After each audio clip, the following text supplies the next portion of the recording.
Okay, welcome to Burnt Bridge. Today, we are so honored to have Olivia back with us. Olivia, welcome back. Part two, nobody asked for. A lot of people actually asked. I was telling Emily today that you were coming back on, and she was thrilled because everybody mentions the grandpa story. May he rest in peace, fly high with the angels. I don't know where he is in the afterlife right now, so. Oh, probably. Hope he's well. Probably in heaven, I would say. Anyways. Anyway. Today we're going to do a fall-themed episode because it's fall, I've decided, even though it's 100 degrees. Yeah. So it may fall blanket, and we're going to ceremoniously light this candle. Oh, my God. This is Susan Jacobs' Golden Pumpkin. Shout out Susan. She's not a sponsor. She's just a woman. I'm just going to keep clapping while you do it. Can you see the great pumpkin?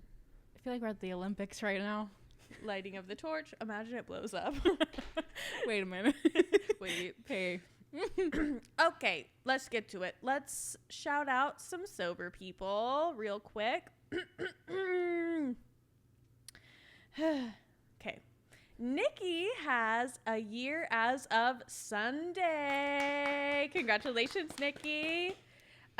Tori C has 5.5 years. Amazing, Tori. We love to see it. And Gracie has 37 days. Incredible. 3 and 7 are some of the best numbers of all time. Everybody knows that. Literally everyone knows that. And then I saw another one that I wanted to shout out. Where is she? Ashley has 3 days, and she put an emoji that makes it look like she thinks that's not great. And I just want to say those are the hardest 3 days of your life, and that's fucking incredible. And that's 3 more days than so many people have. And Ashley, we are so proud of you and so happy that you are here. Amazing. Oh, I can clap now. So many claps in the room. So many claps. Okay. So, how have things been going? I haven't seen you in so long. Things are good. Things are still sober, guys. Still sober. We're still sober. I think I'm at 1 year and 9 months now. Wow. Collective gasp. Oh my God, that's like 2 full-term babies and then some. Yes, exactly. Oh my God, congrats on your 2 kids. I have 2 children now. What are their names? Jon Snow and Robb Stark. I was actually saying something at work this week about, we were talking about Game of Thrones, and I was like, yes! I made my friend watch Game of Thrones, and when you watch like the Red Wedding, and then you could just start on the next season, and I was like, God, you lucky bitch. We had to wait years. And it made me think of you, and we haven't talked or seen each other in so long. Literally none at all, and it's partially my fault. I am a big ghoster of ghosting. I don't know how else to explain Spooky it. I've been sticking to the theme. Happy Halloween. That's you, low key. Oh my God, it is, but like without the cow print in the hat. Yeah, because that's not you, but with the gun. Gun, you love in guns. hand. You always have. Oh, you know me, just always loving guns. You have really always loved guns, and that's one thing I know about you. I have a license to carry, but it's not mine. I just found it in my mailbox, and I kept it from a man who didn't look like he should. Is that illegal? Let's cut that. Is that illegal? Hey, it was addressed to me. It was. Yeah. It had my address on it. It had no name. It was my address. Okay. Guys, I can keep it. So, and I never said which residence I was at the time. So this guy will never see anything about this. And he didn't know I was his neighbor. And he didn't know. And honestly, that's probably God's way of protecting someone. He didn't need a gun. What do you mean God? It was me protecting someone. God wasn't involved. It was me. I put my foot down. I said, no more guns for you. You're done, pal. So, yeah, sorry. I just haven't been around. No, Back and to the that's story. okay. And what I love about our friendship is that we both, how would you say, like, don't really love doing things. No. Per se. That's actually one thing we hate doing is things. Absolutely. Whenever we hang out, I don't think we've ever actually done anything besides maybe once or twice, and then we collectively agreed to not do it again. Right. That was the same night we hugged, which we also agreed we would not do again. But we did. But we did today. We're breaking ground. Literally making strides, leaps and bounds.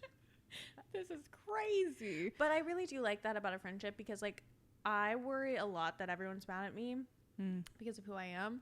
But I don't worry about it with you when I don't hear from you / or you cancel plans because because we've literally had so many conversations where it's like this isn't we are count. locked in. You and I locked in forever. It doesn't matter what happens. Yeah. Never have to worry that the other person's mad. Do you confirm? I can't Let's confirm. renew that. So We're that renewing I the can get a few statement. I'm signing the consent form that I still do love you unconditionally and I'll never be mad at you. And say I can't hang out because I'm mad. Okay, great. Not ever gonna happen. I will say that while I was not speaking, I did think about you. I was like, I really hope she doesn't think that I'm mad at her. I did think about that. I probably should have texted you to let you know that. I didn't, but I'm telling you now. And that's really all that matters because in my mind, I do remember these conversations and I say to myself, it's okay. It's okay. It's okay because refer back to the sources. Yeah. And that's what I like to do is I just renew the agreements. Yeah. And then it's going to last me a few more months. And you know what? I renew the agreements in my head because I'm like, we've talked about this. She knows I'm not mad. Right? Of course. Right? Is it selfish of me to say that I don't worry if you hate me? No, because you shouldn't. I've told you shouldn't. Okay. Maybe. No, because I think, like, literally it's fine. Because I feel very secure with you. You're my secure relationship attachment style, whatever you call it. The only time in our lives we have a secure attachment style I'm feeling is with each very other. secure in your arms tonight. Woo! Almost died. It's getting hot in October right now. It really is. In Are this you fall excited weather. to watch Copper soon? Yes. I need to ask you when that was. I'll have you text me about it. But you can simply remember it's the weekend after 9/11, and then you'll never forget. I'll never forget. Never forget.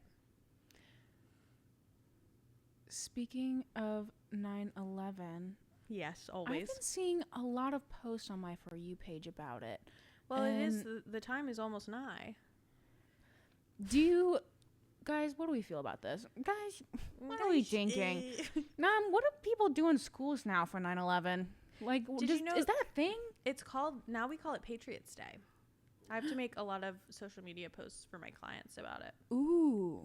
And that's my favorite day of the year is when I get to design all those. Not that, and let me be very clear about this.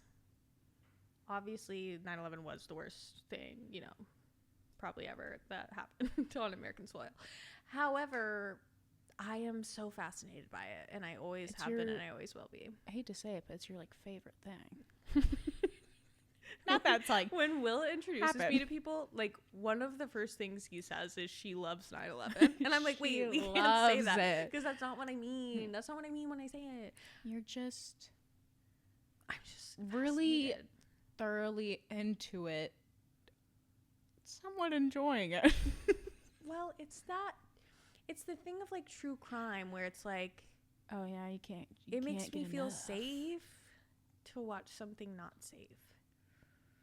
Ooh, what do we feel about that? Do people get feelings like that? How do we feel, guys, about what I just said? Does everyone feel like it's really cool and fun? Yeah, that's really cool. Okay, that's really cool. Have I ever felt safe listening to a true crime podcast? No. But have I ever felt unsafe listening to a true crime podcast? Also no. I have no emotion towards it. So,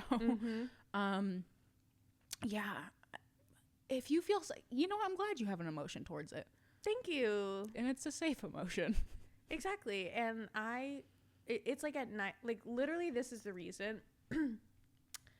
When I lay my head down on my pillow at nighttime, every thought that's ever happened to me comes in. And that's why let's bring sobriety back into the conversation.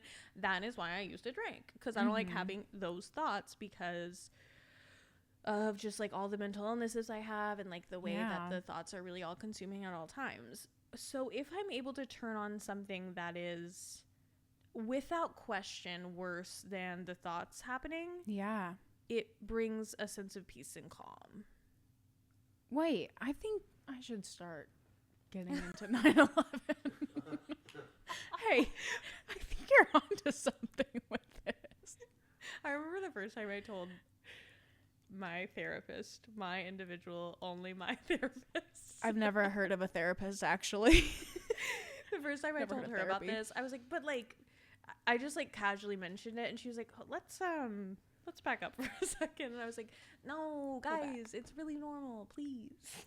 Yeah. No, I mean, everybody has their own interest that helps them through. Mine is currently like to help me get through the night is medieval times history. I don't actually learn anything, I don't think. Nothing has stayed in my head, but there's like this little cartoon of people like unfortunately being like executed and tortured, but they're like, this guy's really talking about it like it's like the best thing on earth, and I'm like, fuck yeah, like that's so fucked up, but thank you for teaching me about it. Exactly. Don't remember any of it. No, exactly. Like it's not about I wasn't there. Right. How am I supposed to form a memory about something I wasn't there for? Gosh, that's how I feel about 9/11. Sorry. You just have a special connection. I wasn't even here. You literally, Olivia was not born during that. I was literally unborn. That's fucking crazy because I remember it. I was so old. Wing. I was literally old enough to remember, and you weren't even alive yet. No thought. Maybe I heard a rumble from in there, but I can't remember. From in there? From Missouri. St. Louis, Missouri. I heard the rumblings of 9/11. From utero. Wait, was it the year? Were you in the womb during? Yeah. Wow. I was born 3 months after. I was only second trimester. Sorry I couldn't come sooner. I was already born early, okay? Sue me. Gosh, I was supposed to be 2002. Wow, but I'm so glad that you're 2001, and I think that's like what makes us so close. Yeah, you're my Gen Z. You're my Gen Z.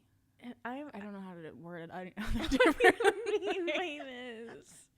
Even though you're on the cusp. I'm on the cusp. Would you say and be honest, do I align more with millennial or Gen Z? Gen Z. All the way. I'm youthful. Thoroughly Gen Zer.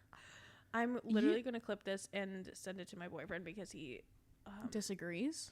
Well, no, actually he does agree. and I'm looking at you. When he says that, I'm like, no, I'm a millennial. But when anyone else says that, I'm like, no, I'm a Gen Z because I want to be youthful and young. And you are. And I am. Since the day I met you, you're like 2 years old. Literally, you've never been older than 2. What is it? What's the next generation? Gen Alpha? Yeah. You're basically Alpha. Do we have another one? Or are they still being born in Gen Alpha? No. Surely Maybe not. they're still being created. I don't know.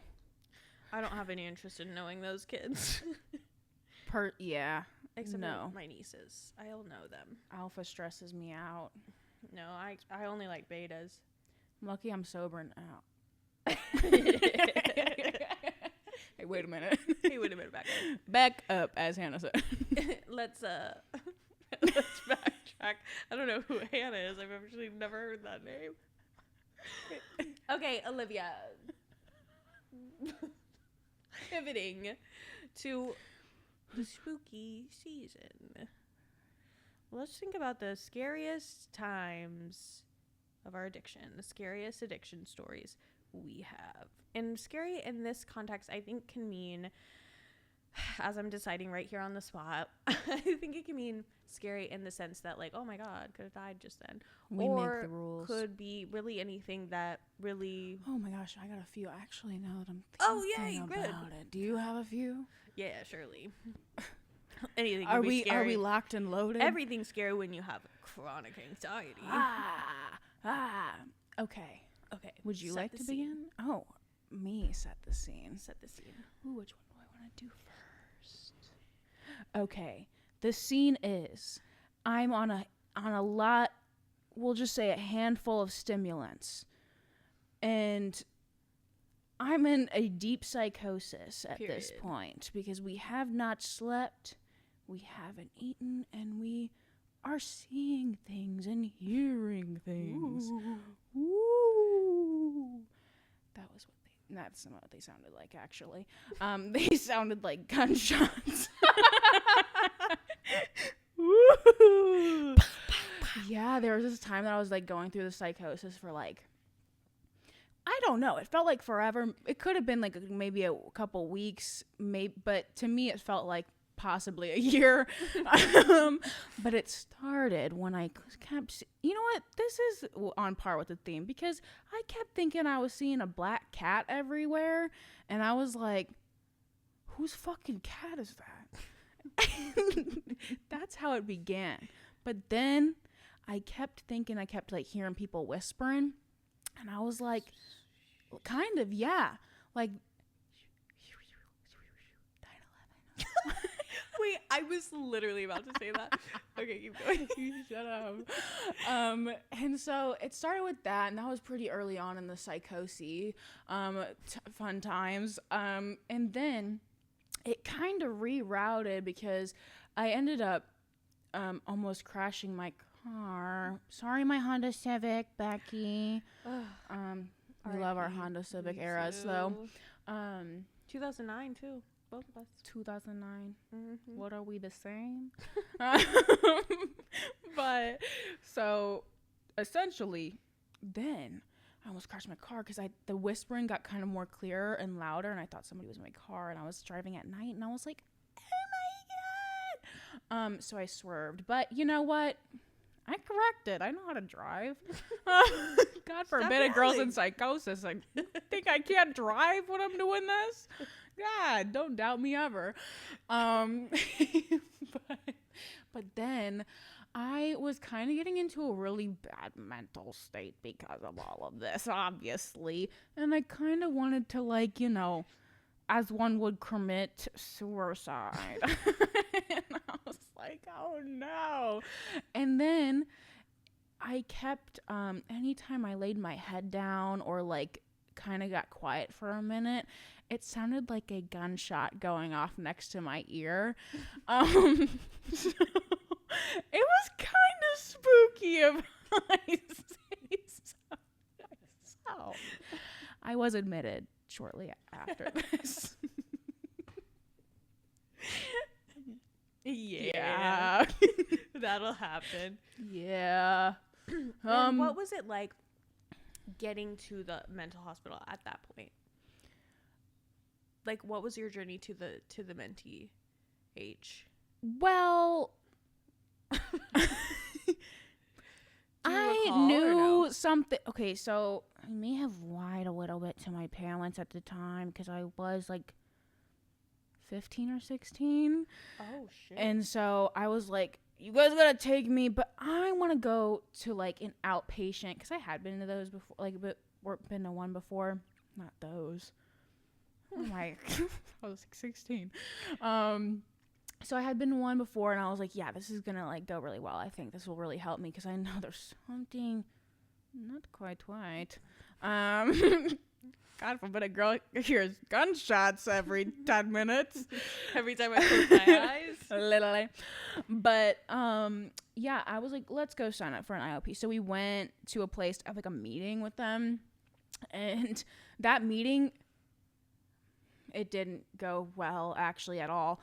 They had the cops come, because I essentially was like, They had my mom leave the room briefly, and I kind of was like, to be so honest with you, guys, I have something to tell you. But I don't know. I'm not crazy though. Just I think this happens to people. But I really like your outpatient program. So I told them, and my mom came back in, and then they were like, "Hey, you're going into like our inpatient, and you're staying there for a second." And I was like, "No, I'm not." And my mom also was like, "No, she doesn't need to go. Like, what are you talking about?" Sorry, Kelly. Sorry, Carrie, we love you. Really traumatizing time for you, I know. But yeah, they ended up having the cops come because I kept denying, saying like, no, I'm not going. And so they have to get them to come and basically talk to me. But the cop came in. Actually, this is a horror story if I tell this whole story about this inpatient. Austin Oaks, fuck you. Count your days. Count your days. Count them. When you fall asleep, you're gonna hear a gunshot. I'm coming for you. Wait. Cut it out. Guys, I'm not serious. It was a joke, guys, please. Don't be mad at me because you did me wrong. And I'm on a podcast talking about it. So no. The cop came in and he literally sat down and he goes, "What do you want me to do?" And I looked at him, I said, "Not make me go?" And he was like, "Yeah, no, they're telling me you need to go." And I was like, no. But he then got up and left the room as I was trying to talk to him. And then, sorry, Mom, I know this traumatized you. No, I didn't do anything, but he was like taking the sign because she was going to sign the forms so that I could possibly get out earlier. But obviously if he signs them, then I'm stuck there for a little bit longer. Unfortunately. 5150 hold. So I was like, oh. And so he took the forms and my mom had to like, apparently she like wrestled them back. And she was like, no. Go, Carrie. Did I get out earlier? Actually, no. I was there for like a week and a half or so. Because they labeled me schizophrenic. I'm not. I was just having an era. I don't know. I would say that that's drug induced, right? Yeah, I think so. I mean, I know I'm bipolar and stuff, but I'm blaming the drugs on this one. Who knows what actually is my mental health and what's the drugs? I will say anything that has to do with drinking or drugs, they should not diagnose you with something when you're there. Everyone's fucking nuts when they're on drugs / coming off of drugs. Did they know that I was on drugs though? That's so true. They just knew that my uncle is schizophrenic, and they're like, "Oh, it runs in your family or something because, you know, we got lots of mental issues on the Gregory side of things." Work on it, guys. Because clearly I'm the only one. I've been doing the work. I'm doing the work. What are you doing? I know you're out there. Come on the Carol. pod. Carol. Get on the pod. My crazy ass grandma. Sorry, I took your hydros. But anywho. So yeah, then I got in there and, you know, just first time being strip searched. Check my butthole, why don't you? They do. For fuck's sake. And the people there were not the nicest because, you know, they have to mark down if you have any scars on your body. And she's like, "Why would you do that?" And I was like, "Why are you bringing it up, you bitch? I'm in a mental hospital. Like, the fuck else am I supposed to like, be? there's people here covered in them, and you're yelling at me? Fuck's sake. Get a grip." No, like, literally, like, they've never seen that before. Right. Like, I bet every single person she in there has was pointing one. them out. Like, they're fucking Christmas ornaments on a damn tree. She's like, why? Did you ever think about, like, not doing that? Have you ever thought about maybe loving yourself? What about, like, self-love? How about prescribing you 3 doses every day of self-love? That's probably what she would have given me. But when I got in, apparently my mom had like brought me clothes immediately. I didn't know this until 5 days later. So I didn't have a change of clothes for 5 days, and I had to keep asking for like, can I get some soap so I can clean my body, please?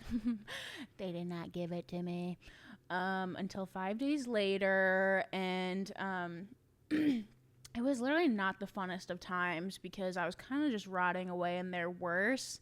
But I did meet some chill people, kind of. I mean, most of you guys were not cool in there if you're watching this. I didn't like any of you besides like one guy, and me and him are still friends to this day. I'm happy he's well. Locked in. He actually thought I was mute through it because I refused to speak to anybody. I was really pissed that I was stuck there. Yeah. And the days just kept going. And we didn't really have therapy in there. You were just like in a common room starting at 7 a.m. and they fed you like frozen Uncrustables. And can we at least heat it up? Fuck. And they give me crayons that were broken. Bastards. Can't they sharpen it or something? Can we get the cool box with the sharpener on the back? But yeah, it was like super spooky. And then my parents, they apparently kept calling because they did tell them that they could call any time and I could call them, but they never let me have a phone call, and then they never let their calls come through to me. And so they showed up one day for a visitor thing, even though they're like supposed to sign up for it, I'm pretty sure. And they're like, we demand to see her. And then they they saw me, and I said, boy, do I have things to tell you. And so apparently after that, my dad threatened to sue them, and period, was like, Brian, release her. And unhand her at once. At this very moment. But yeah, the next morning I woke up and they said, congratulations, you're going home.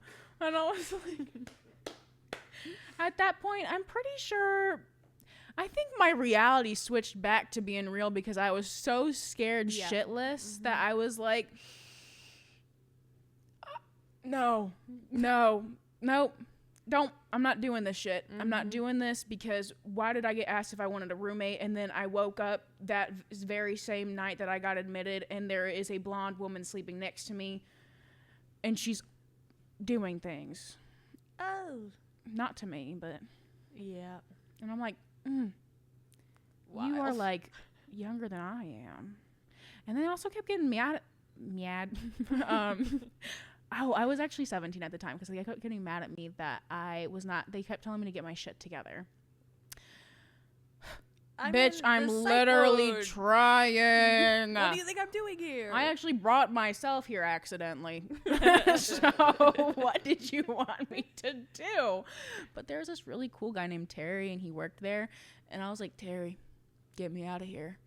Get me, Terry. And he couldn't, obviously, but he was like my bestie through it all. Can you tell me what this establishment looked like? Because I'm wondering if I went to one psych ward in Austin, but I do not recall the name of it. The outside or the inside? Okay, so you were like able to go outside, or did they? No, as when I walked in, because I was gonna say I don't know what the outside looks like. Oh, great, because same. The ones that I went to in Dallas, they would let you go outside into like a little courtyard, but the one I went to in Austin was not. So was the courtyard like an internal courtyard between the buildings? No, this is not the same place. Because the courtyard there was about like 4 feet by 5 feet of like cement, and it was between the children's, like the adolescents ward, and then the adult ward. So our door was like this, and their door was here. So we just like kind of looked at each other as we all went out and took turns. They also gave this one kid booty juice, and for people who don't know what booty juice is, they sedate the shit out of you. But there's this kid running up and down the hallways there, and I was like, you go, little dude. He was like 6 or 7 or something, and he was throwing up like gang signs, and I was like, I kind of love him. Icon. Dude, they tackled the shit out of him. Like, there was like this grown-ass man, like basically like a linebacker. I don't even know football, but linebacker sounds right. Right. Tackled this kid because he wouldn't stop running up and down the halls, and he wasn't like yelling or anything. He was literally just coming up to our windows, like for like the teens, to like throw up gang signs, and then they like booty juiced the shit out of him against the wall, and then just was like, I was like, can we report this or something? Because I don't know what to do here. Yeah. But that's my spooky story. Ooh. I loved it. Thanks. This has inspired me to also share my. Was that your first psych ward? Inpatient. Yeah, Yes. Yeah. I would also like to share mine because there's nothing spookier really than going to the psych ward for the first time, because I also did not think I was going to be going there. No, you just never know. I thought I was going to go. Here's what happened. So what happened was that I was living in Tulsa, Oklahoma, as many of us know. And my boyfriend said, goodbye. He said, I'm out of here. What the god? Get your shit together. I'm leaving. And I said, please don't. And then my mom came up, and she came in the middle of the night into my apartment from Dallas to Tulsa and was like, hello, how's it going? And I was like, obviously not good. You know, hammered shit. Anyways, we end up going back to Dallas. She said she had this appointment for me to be like evaluated at this place called Carrollton Springs. Sounds like a real joy of a institution. Yeah, who's Carrollton? Carol, she's a 10. Carol's a 10. Love her. So I'm like, great, let's do that. Because in my mind, like, I've been to therapy. Like, yeah. I thought that they were just going to be like, you need to get on meds. What are we going to do? Like, autism, ADHD evaluations right now? Like, period. I was like, diagnose me. I'm due for one. But that is not what ended up happening, because I thought that I was just drinking because I was like severely depressed. Yeah. Mind you, I had been consistently drunk all day, every day for 3 months at this point. Yeah. Been drinking every day for 3 years, but all day, every day for 3 months. So like, I'm literally in full blown withdrawals at this point. So I show up with my mother, but I am like 22 or 23, 20, I don't know, it doesn't matter. I'm over, you know, the age where you can't have your legal mom be drinking in minute. Twice the legal minute. That's what I was thinking. Everybody please, like, a twice the legal minute. Twice so the funny. legal minute. This guy's getting arrested and he's in the jail, and they go, sir, you're twice the legal limit. And he goes, twice the legal minute. I feel like that sounds like you. Literally me as fuck, because he's like so earnest about it too. He's like, the legal minute. The legal minute. That's literally me rolling up to Carrollton Springs. Anyway, so we get in there. They're like asking me all these questions, you know, like scale of 1 to 10, how depressed. I'm like, 10, bitch, what's up? And as like, I'm actively like shaking because of the withdrawal symptoms, like sweating. Like, if anyone were to look at me, they would say, yes, this person is in full-blown withdrawals. I didn't even know what that was. I just thought I didn't feel good. I was like, I just don't feel good when I'm not drunk. What do you mean? I just get this like weird sickness. And the only medicine is booze. Literally, that's what I thought. God forbid I found out how to medicate. Fuck. God forbid I just have Parkinson's until I drink. Like, I don't know what you want. I'm diagnosed myself with Parkinson's, and I know how to medicate it. It's actually curable, guys. I figured it out. That's like literally what I thought.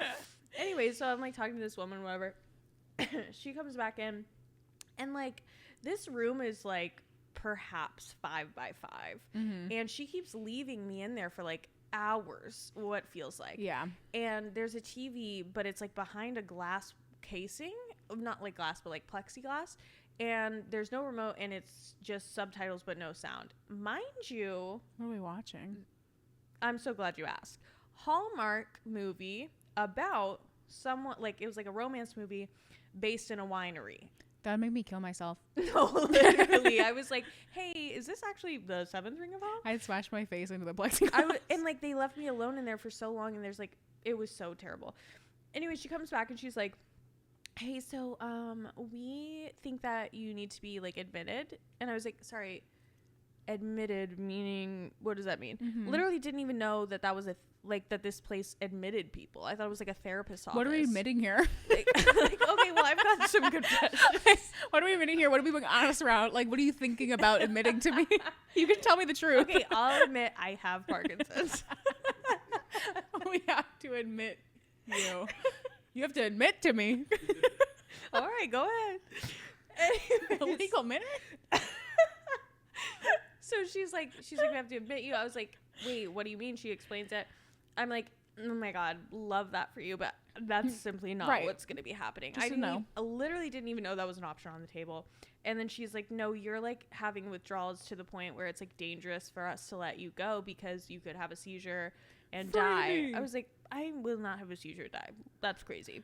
And so then my mom comes back and they've scared my mom shitless and they're telling her I'm going to die if they like let me go. And I was like, love this for us. And my mom was like, you probably need to stay. I was like, no. They're like begging me to stay, whatever. And I was like, okay, I will stay tomorrow. Let me go home tonight. I got to take care of some things. I got to tie up some loose ends of my I got to get a little bit, few more drinks in. Yeah. I'm shaking right now, as you can see. Do you guys have wine on tap in there, or what's the deal? Like, how are we curing my Parkinson's? You guys don't have my prescriptions, I don't think. I don't think you guys are allowed to have. I can't stay here without my prescriptions. Mommy's special juice. Anyway, so fermented juice. They let me go, and that night I obviously did get drunk, and then I came back the next day because my mom made me. Thanks, Joy, I guess, for saving my life. Goated. Anyway, so I get back. They put me back in that fucking same room for what must have been 5 hours. Like, the admission process took so fucking long, and I was like, just put me back there. Like, I don't want to be in this room anymore. Throw me in. I'm literally like actively dying, and they just keep coming back, leaving for like an hour, coming back for more paperwork. It's like truly a hellish experience. Finally, after 5 hours of me alone in this room, they let me back, and then I have to go do the fucking strip search. And there is nothing more humbling than being in, deep into alcoholism, puffiest I've ever been. I am at the point where, like, when I get in the shower, I'm sprinting to avoid the mirror. I'm like, not looking at that, not looking at that. And like, I'm naked, I'm shaking, I'm just like just puffy, got like splotchy skin. Like, literally, I am the creature aura at this point. Literally, aura minus holy 100. Aura. And they literally they like do cavity searches and shit. Yeah. I'm like, wait, sorry. They are all up in your business. I feel like people don't realize that. They're like, when we say strip, like, they are searching you like you are a prisoner, and they need to, you gotta cough. And they don't give a fuck. Like, they're this like, lady just was like, do it, obviously. And then, like, I start crying when I step on the scale, because I was like, I don't want to know about this. And I'm just like, this is how did I even fucking get here? Right. Whatever. So I walk in, my roommate in this little room, and what maybe you don't know about psych wards is, like, you can't have doors to the bathroom because, like, safety reasons. They're like triangles sometimes. They're triangles. Mine were triangles. It's like literally a door like this, so you can see over and under. Yeah. And I go into the room. I had this, like, older woman who was in this room with me, and, like, God bless her sweet soul and anything that she was going through, but she did smear feces all over the wall of the bathroom. I'll be honest. And that was my first hour there. And I went to the nurses. I was like, hello, we have a problem. And they're like, yeah, that'll just happen. So we'll clean it up and let you back in there later. I was like, sorry, I'm going back in there. And, like, I want a new roommate. And this is what I have to say about mental hospitals. Obviously go if if there's desperation and that is what you feel you need. But I do think that we've, like, really normalized it in terms of, like, Grippy Sock Vacation. It's simply not. It is not fun. It is not good. The food, like, somehow every element of every meal involved applesauce in a way that was so creative. And, like, they had this, like, cake for dessert, but the frosting was applesauce, like, in a way that was, like, hardened. Okay, let's get creative. It was crazy. Like, everything is so bad, and there's actual people in there that, like, really need to be in there. I think if you're gonna go, do your research too. Yes. Of, like, there are ones that can be for, like, what you went through or what I went through, that isn't to the extent of putting us all in a room together. That is just wild cards, because we got somebody that's right next to me who killed their parents. Yeah. And I'm like, I'm with you all day. And there's no doors. And All mind you, day. there's no doors. And you're in there with No men, locks. you're in there with women. No nothing. Doesn't matter. And also, like, I think mine, too, was kind of wild because it was COVID times. And that's cray so cray. they had, like, taken the high acuity wing, which is the people with the most severe mental problems, and put that in with the dual diagnosis wing that I was in. So it's me and a bunch of my drug homies in with, like, the people who you would see in, like, movies to be at a psych ward. Yeah. In one wing together, avoiding a virus that at the time we didn't really know what was going on with. Which in and of itself was scary. And I just remember, like, God, there was so many things that happened. Like, that experience in its own right was traumatic. Yeah. Like, it really was so, like, because you actually are treated like a prisoner. Yeah. And, like, even when you kind of, because you know that you, like, get this snap back to reality type moment of, like, oh shit, nope. Hey, can we actually opt out of this? I know I just signed all that paperwork, but I'm just joking. I'm just joking. Yep. And yeah, And that then they don't let you out. no, and then it becomes even more scary because Yeah. you have to stay Yeah. and face the trials ahead. Yeah. For a while. How long were you there? That time, I think 7 days. And then I went back like a month later because, like, I thought I was going to stay sober because they were like, you need to stay sober. And I was like, okay, I don't really think that's my problem, but sure. Did you have a better roommate this time? No. No, I did not. Sorry that about was that. the one who started the race war. Oh. Which was literally like, One thing it was you so, don't do. oh my God, is it was that. it was so, and it was just, oh, it was so terrible. Anyways, That was pretty spooky. and I think that's beautiful, honestly. And I want to reiterate, you can absolutely go to the mental hospital Yeah. if that is what's needed. Not I meant would to scare do you some off. research on which Always one you research. attend. Always research. And if you are in a crisis and of course you just get put into one, you know, you need to be there. Yep. And maybe you're not going to love your roomies, but who has a story about a roommate that they actually truly, like, loved every single time? It's rare. It's so weird. And I did meet, the last time I went to the psych ward in Austin, I did meet this girl who was, like, I truly think about her all the time. She was so wonderful, so pure of heart. Like, I did meet some great people in those things because it also helps to give you, like, a different perspective on humanity and, like, homeless people. Like, I have so much more empathy because I've just seen, like, there was this really sweet old woman, I think in the first or second time I went, who she was just, like, the sweetest angel, but then she would have, I think she had schizophrenia, and so then she would, like, turn, and it was, like, so devastating because her family just didn't know what to do because, like, she would get really violent, and so she was in there, but, like, you could tell her at her core, like, the real her was, like, so sweet. And it's just, like, so sad. It's fucking devastating. It is devastating. Even spookier now that it's devastating. Boo. Boo. Boo. Boo. Let's, like, try to cheer up the mood with Let's maybe reroute with a new spooky. I was gonna say, like, maybe a fun one, like a funny one. I told this, I think I told my Chili's triple dipper piss the bad one last time. That's always a good one in terms of funnies. I can talk about my spaghetti in my head. Not in my head. Not in my head. Wait. No, none of the psychosis. I don't even know what spaghetti and my head could be. I think you'll know once I think it's like one of the first stories I probably told you, and I haven't brought it back up ever since. This was when my drinking era came into play, and I was, my 21-year-old self in my like geriatric home apartment complex. I don't know how they let me in. I mean, literally only old folks lived there, and it was like this really like sweet community in like Wimberley, and I was just like, I can say that, whatever, doxing myself.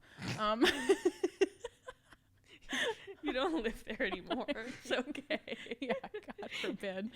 I actually live. My home address is. But like, I love this place.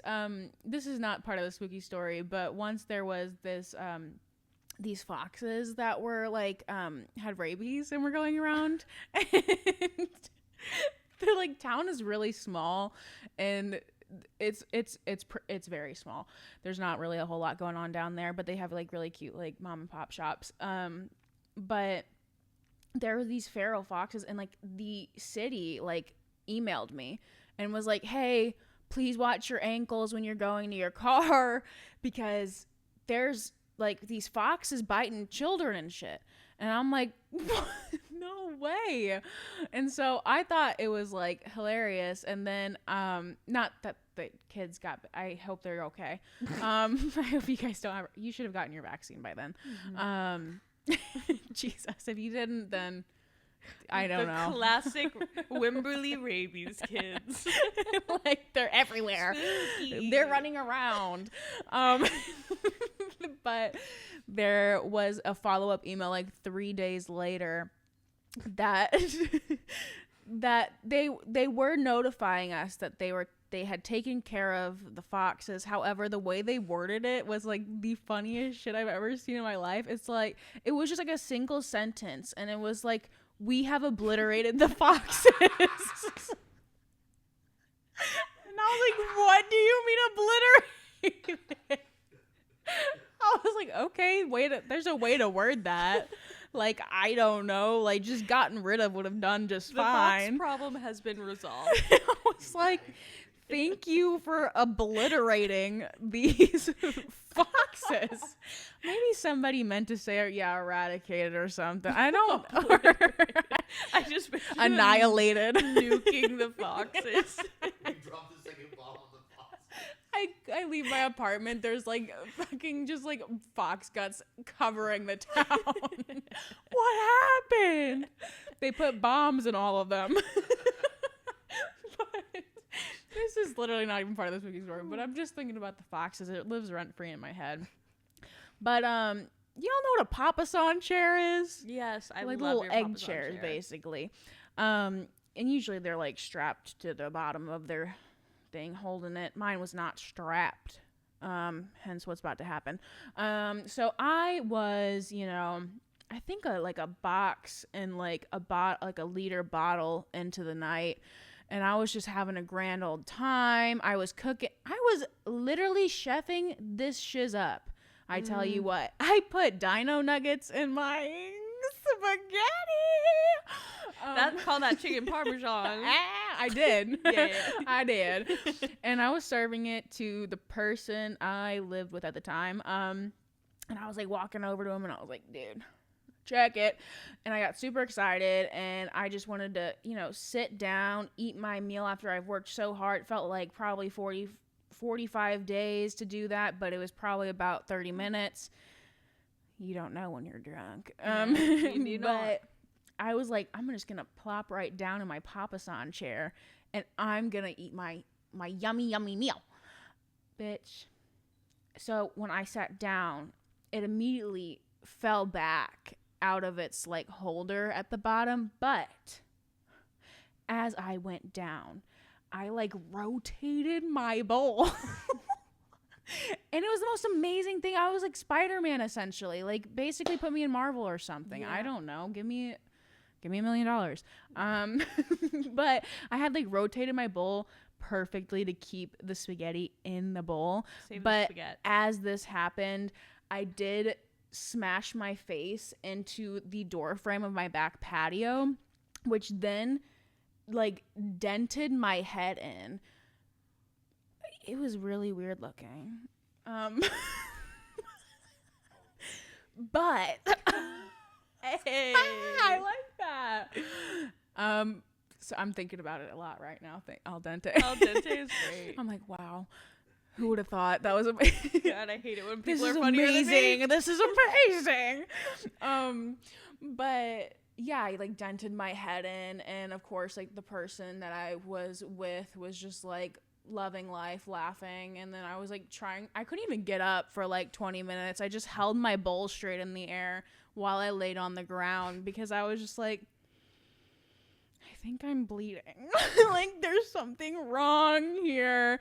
But it was only, luckily, like there wasn't too much blood. I think there was a little bit, but there's like a permanent like hole in my head. It's weird. I get like a blackhead in it all the time. Yeah. But I saved the spaghetti, and that's what matters, and I'm just really happy about that. I'm really proud of you. I think the That's huge. peak part of all of this story actually was the foxes, and I'm nothing to do with sobriety, but the foxes. Hey, they probably went to the liquor store right next door. They have been obliterated. They have been obliterated. I'm gonna start texting you that when something bad's happened. The foxes have been obliterated. Text me when you've solved an issue. So true. Like, tell me the issue. Be like, watch out. There's rabid foxes around. And then whenever the issue's solved. Yeah. That's gonna be our new code. I like that. I like it. Because I think we do well with the code. Yeah. Because we struggle to Speak. share when we are actively Oh, suffering. yes.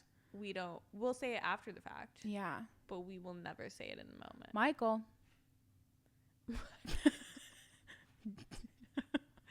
where did it come from? It was because it was the Michael prank. There's this post we really What does it even say? and it's like literally like the top of it's like pulling a Michael prank on my mom. And it's like this text thread with this guy's mom. He's just texting his mom. He goes, Michael. And the mom goes, what? And he just goes, haha, I just pranked you. Michael prank. That's the Michael prank. And that's just the entire thing. That's so funny to me. That's like that Michael. that one that's like, it's like a Reddit post and it's like, I just don't understand why Subaru was so mean to SpongeBob, blah, blah, blah, whatever. And someone goes, who's Subaru? What's Subaru? And he goes, Subaru's what I call Patrick. Like everybody's supposed to understand.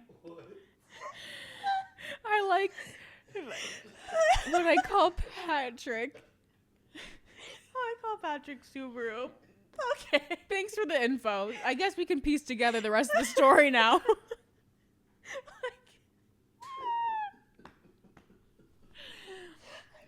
Why is Subaru so mean? Oh my god.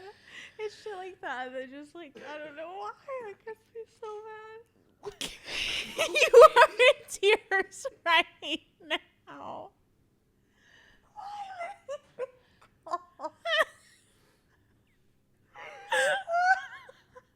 She just feels really emotional about the Subaru. I'm literally crying. I literally have real tears coming from my eyeballs. It's just because Subaru is so mean to SpongeBob. Oh my god, there's like nothing funnier to me than just like something that makes so little sense. Somebody posting a public joke that the public has no idea about, but they like the person's just like, I present this to you. It just feels like they were being serious. They are. For some reason. They're being so serious. Oh my god, we really needed that after the psych ward sessions. Yeah. Woo. Subaru. My god. Michael. Rabid foxes. Oh, so many man. codes now. Ugh. Whew. Oh my god, we're back. Okay. Okay. Oh my god, I literally felt like I was gonna die there for a second. Like I couldn't get breath in my lungs. Michael. That would be That's a time to say Michael. Michael prank. Just pranked you. Just so you know. Just Josh. I'm just pranking you. Don't take it so seriously. Don't worry. Oh just my pranking you. god. Whew. Okay, is there anything else that you need to update me on in your life, or do I need to update you on? I told you. What do you have to update me? I told you that I'm gonna be fully remote starting in October. You did, and I'm literally Saving on gas money, bitch. I can't wait. I'm gonna be a world traveler in October as well. Going to London. London. Shout out. We do have some UK viewers, so I'll see y'all there. What are you guys doing over there? Just get some tea and crumpets. Across the pond. Going to the pub and not drinking a beer. Not the That's pub. what they're doing. They're drinking a Guinness Zero. That's a thing. They're actually really good, to be honest. I just thought everyone wanted to know, but I guess not. Just thinking about it. That was just a Michael prank. Oh, got it. I don't know if I have any updates for you. My life is like incredibly boring. I'm going to the on a vacation next week. Yay! Going to the beach each. Let's go get away. Wait. What Hang on a sec. Have a drink.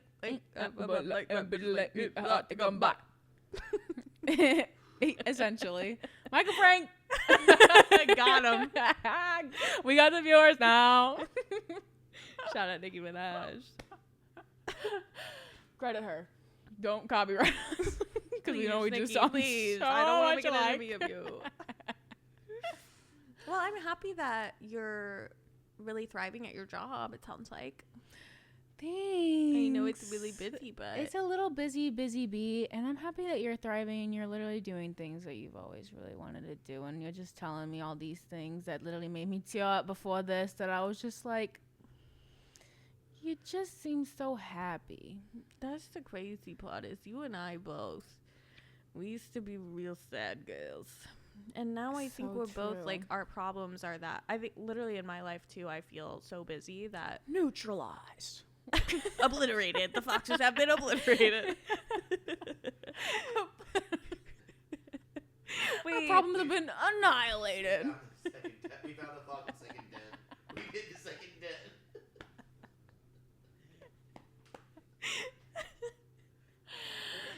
We found the foxhole.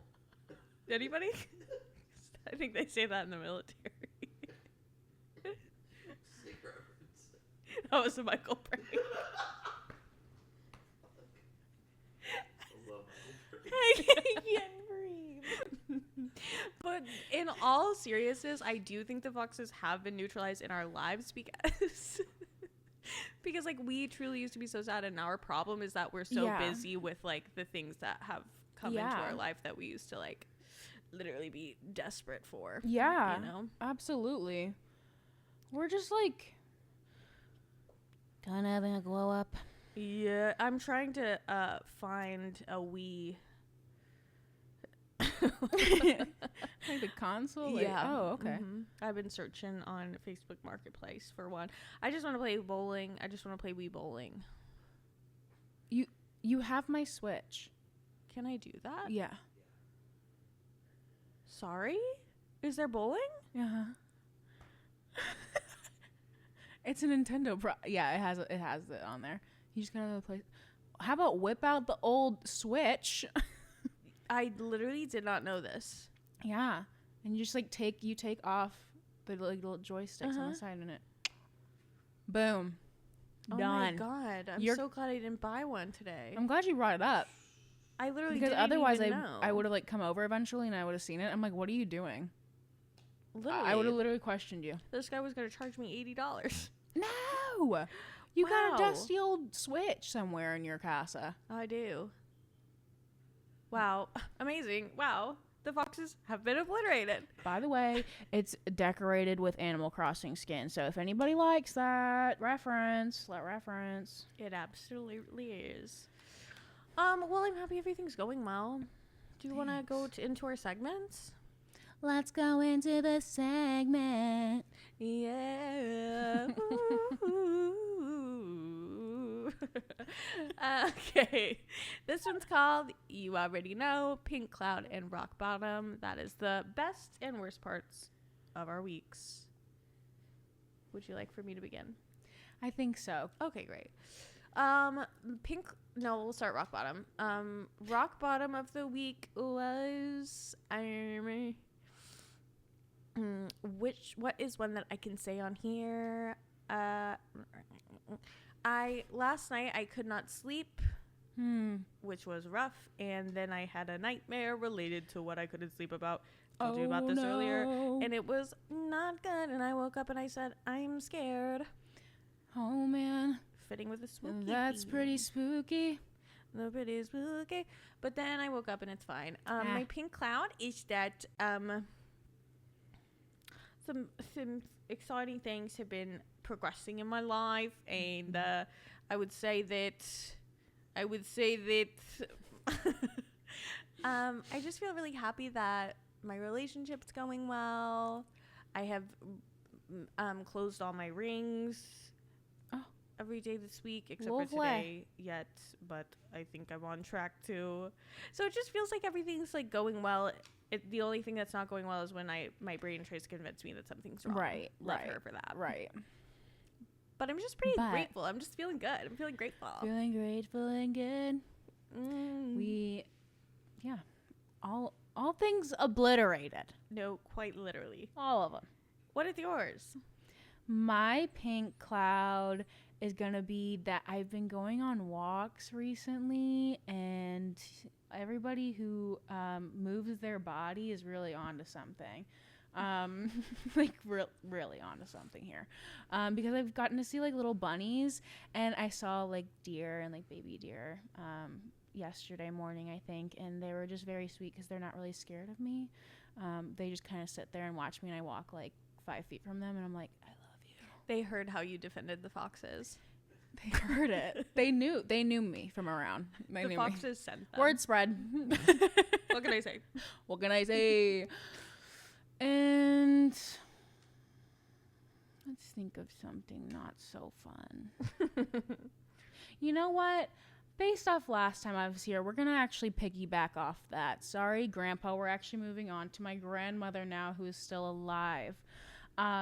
She has opted out of meeting me. And it kind of hurt because... Actually, I don't know why that hurt, because I don't really care about her. But but I kind of wanted to meet her, and I wanted to like have like a fun little roadie trip, and like I was gonna get to go see like where my dad kind of grew up, and we are gonna pick up tools from his his dad who died, and it was like, what? Let's pick up some tools. Like, what a dad thing to do. Truly. And yeah, and she said that she wanted to meet me, and she was like, apparently all my life, like I never knew she existed up until Grandpa's death, and she said according to my father, she always had asked about us like every year, and like would reach out to him and be like, oh my god, like how are the kids growing up, and blah blah blah. She's apparently like really sweet to my dad, and my dad was like, I think you should, like, this would be the time to meet them now. Like, my dad's no longer around. And so my dad talked to me, and I was like, yeah, like, I would love to go meet her. Let's meet this family member I've never met before. And by the way, this is, like, not the first time that this has happened, that I have, like, a family member I had no clue about until something devastating happened. And so then she literally ghosted my father when she found out that I wanted to meet her. And I was like... Can you literally be chill for a minute? Like, what's her beef? I have a feeling it's not about me, but well, obviously it's not about me. I'm pretty freaking goated. Literally, that's what I was gonna say. I was gonna scrap with this old lady.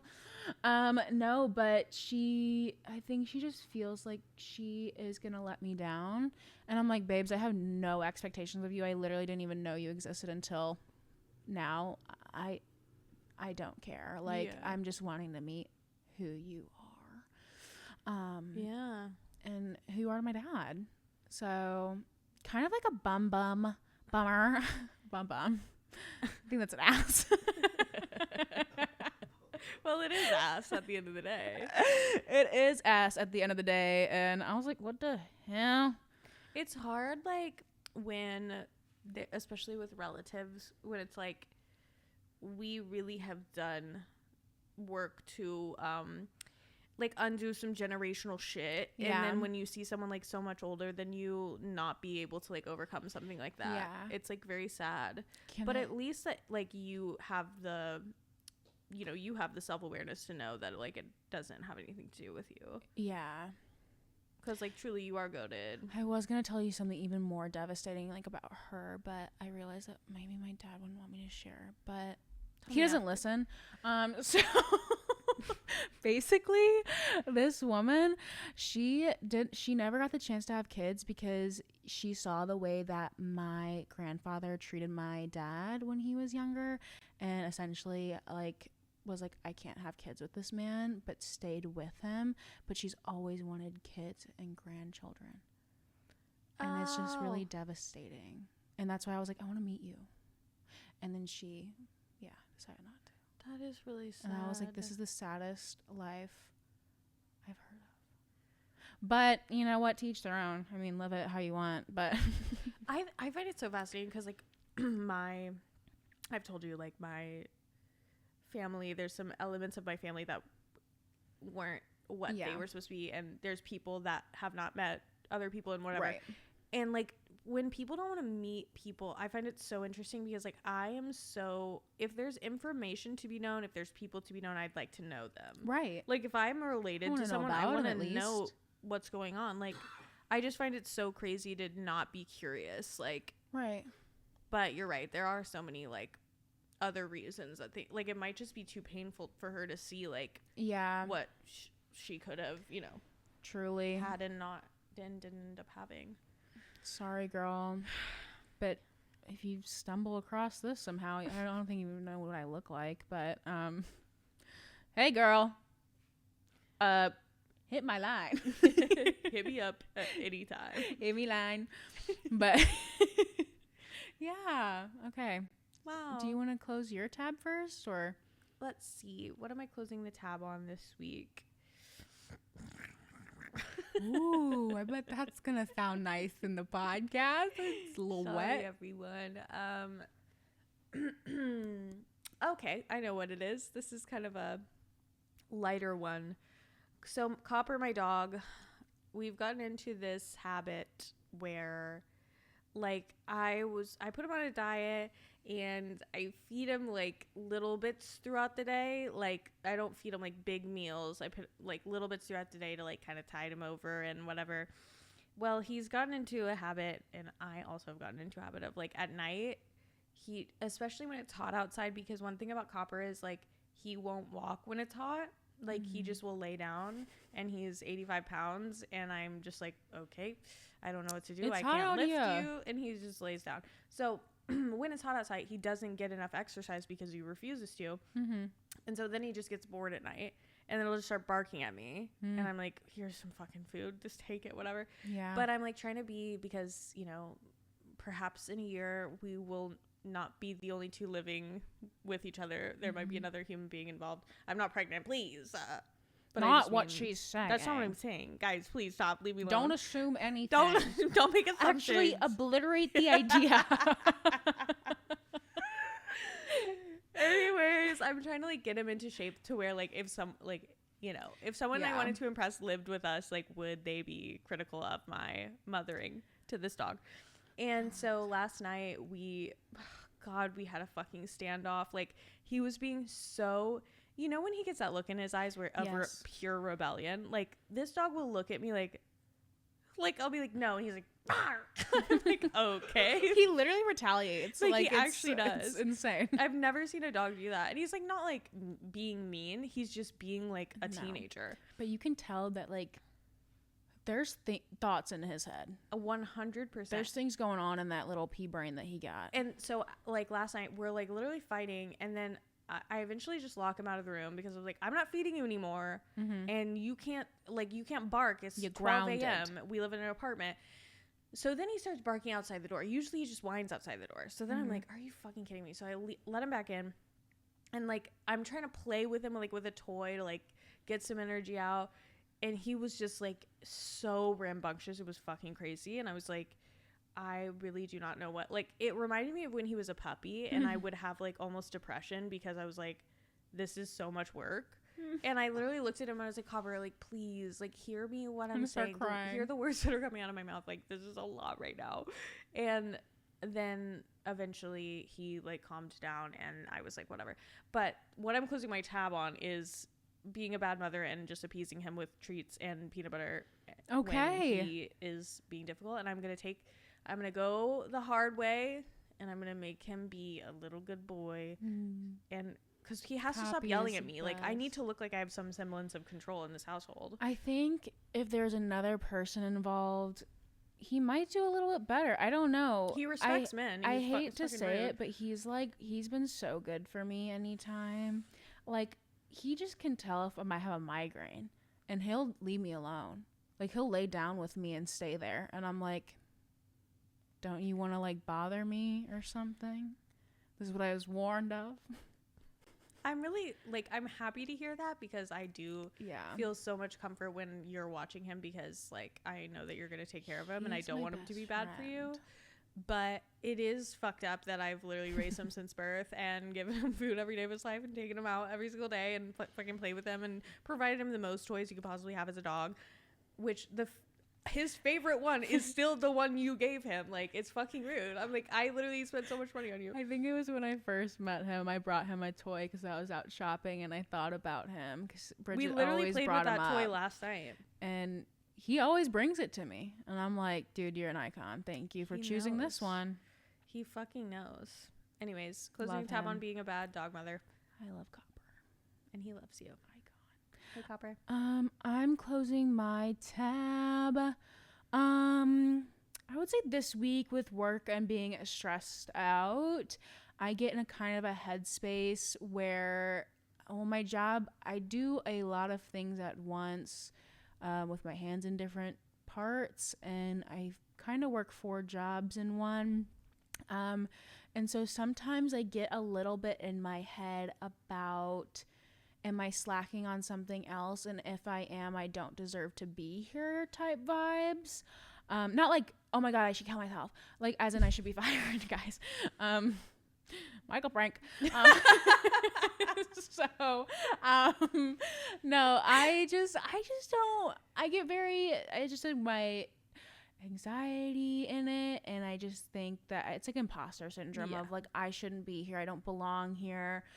I'm not doing anything wrong. And actually they tell me I'm doing a good job, but I'm still like, no, I know that I slacked on that for 5 extra minutes and I didn't respond in a manner that I wanted to do it in, and it really unsettles me. So I'm going to close my tab on just thinking I'm not good enough to be where I am in my job. And that's period. And you know what? Like, it's crazy is that the bitches that, like, I think everybody has imposter syndrome until one day they just decide that everyone has it and it doesn't matter. Like, I just think about CEOs. Like, they didn't, I don't know, I don't want to get into classism, but they didn't do that much different than anyone else. Like, they just were, you know, had connections or whatever. Like, nobody is explicitly like trained and prepped for adulthood and like having a career and like all this shit. Like, we all just find ourselves in a place after like certain steps that we've taken and we're like, oh fuck, like this, especially like people like us who have lived, you know, been in a psych ward. It's like, wait, do you guys even know that I fucking was in a psych ward one time? But it's just literally a decision of like, oh right, it doesn't fucking matter. And like, this place that I'm working now is like the kindest place and the most, like, I love my job. I love I work in mental health, and I mean, I know a lot of people who work in mental health don't necessarily enjoy it. I've worked at other places before that were mental health. Hated it. But this place, I'm like, wow, this is like a little diamond place. Diamond in the rough. And I wouldn't trade it for the world. They're all really nice to me and they tell me I do a good job, but somehow I still feel like a failure. And I'm like, Guys, sorry I didn't see your team's message for 2 extra minutes because I drank some water. Took some time to myself. Yep. Yeah. But that reminded me of something that I was meaning to tell you. In therapy, like last week, wasn't even this week, it's like last week. I was talking about I was basically talking about how like in certain relationships and friendships, like I feel imposter syndrome. Like I was like, sometimes I just feel like I always need to be like providing in some way to like to feel like I belong, or like that I'm like adding value. And my girl was like, she was like, are there any friendships where like you don't feel the need to perform? And I literally said yes. And I fucking said, my friend who shall not be named. We definitely have 2 separate and different therapists. Definitely. And not at all the same one. No. But no. it just made me think how special our friendship is because of that, and all the other reasons we discussed earlier of like, I don't feel like I have, like, my social battery gets lowered in almost every situation I'm ever in. And you recharge me. And that's period. And that's on you and me, Subaru and SpongeBob. No, Subaru's mean to SpongeBob. Only that one time. It was a Michael prank. I'm joking. Oh, I love it. But no, yeah, you do recharge me, and this has literally been the best time ever, and I've missed you so much. And you know me, always in my head being like, I just have no energy. I can't. And then we hang out. I'm like, I literally have the most energy on earth. What am I supposed to do with myself now? Literally jail. I should probably go run a marathon. I think you should. Also, I'm sorry. I was supposed to do this at the beginning, but if you guys could please subscribe. And also, we have merch. It's in my bio. It's in it. It is in my bio there. on YouTube. And now this podcast is available anywhere you get your podcasts. So shout out to me for figuring that out. And shout out to Radu, as always, for doing all of the actual hard work. Literally the best. He's the best. Incredible. Follow us on TikTok, follow us on Instagram, anywhere, and just like comment, you know what I mean? Because like I'm actually sick of being poor. Yeah. Like guys, I'm getting exhausted. Do something. Do something. Dance for me. Do something. Anyways, thank you so much for coming, Olivia. Thank you. We love you. See you next week. Bye.